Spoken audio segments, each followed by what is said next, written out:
Hey guys, Danny here again, back with another update about the Panther. So we are left off with phase 9. So phase 9, like I mentioned, it was only 4 pages and it was consisting the construction of the engine, one of the coolers and the fuel tank. So it took me 2 days to get it done.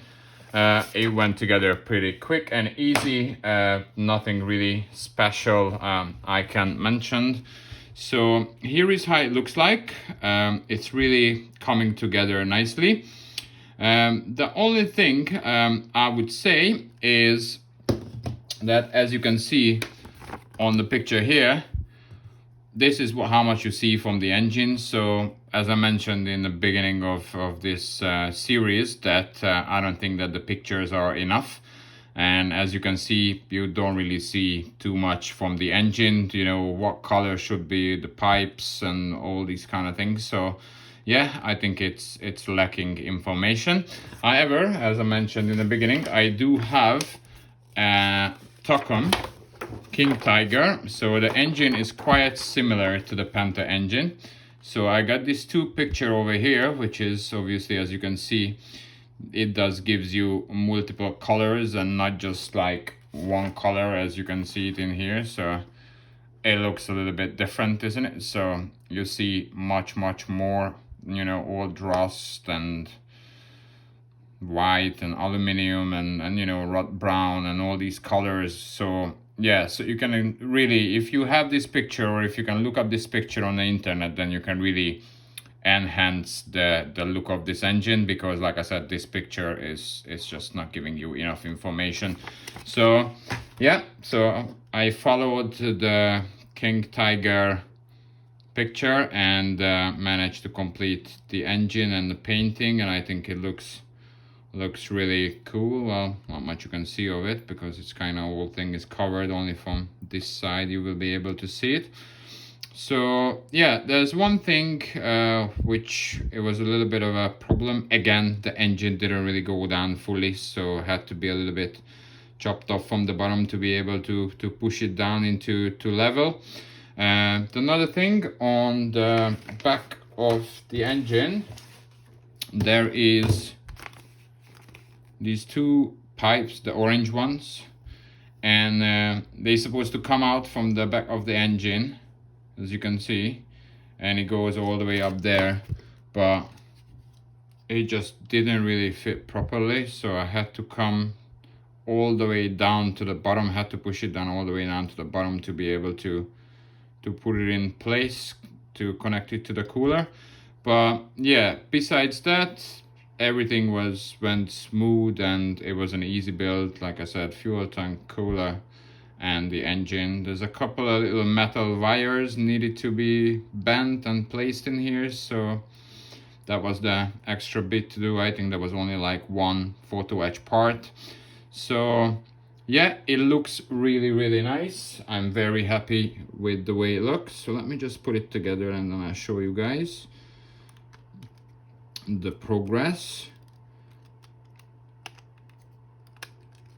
So here we go.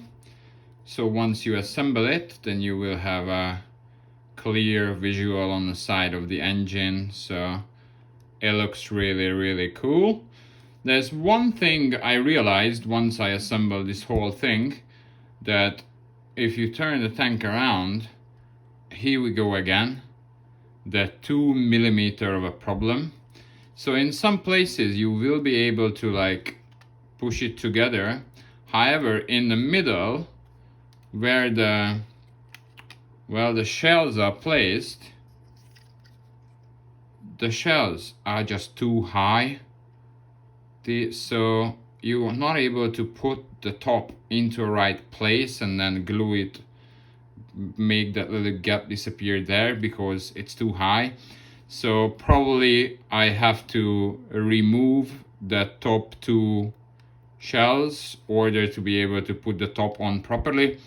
However, in the end of the day, once you put the basket in, once you put the top in, nothing will be visible at all. So if you take two off, you will be the only one who knows you took it off, because you can't even see anything. And then once I put the once I put the turret basket in. Let me just grab it and I'll show you.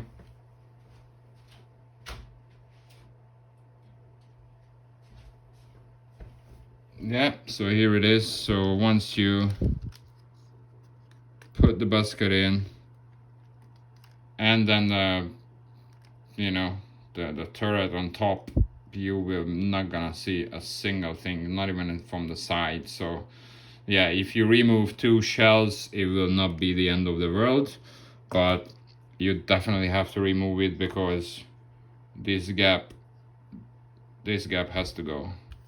Like I said, in some places you can make it, but in the middle where the shells are, doesn't matter how much I try to force it, it just doesn't come down where it should be. So, and there is no other solution. You have to lower the whole top armor. So yeah, the only way to do it is to remove 2 shells out of the shell rack.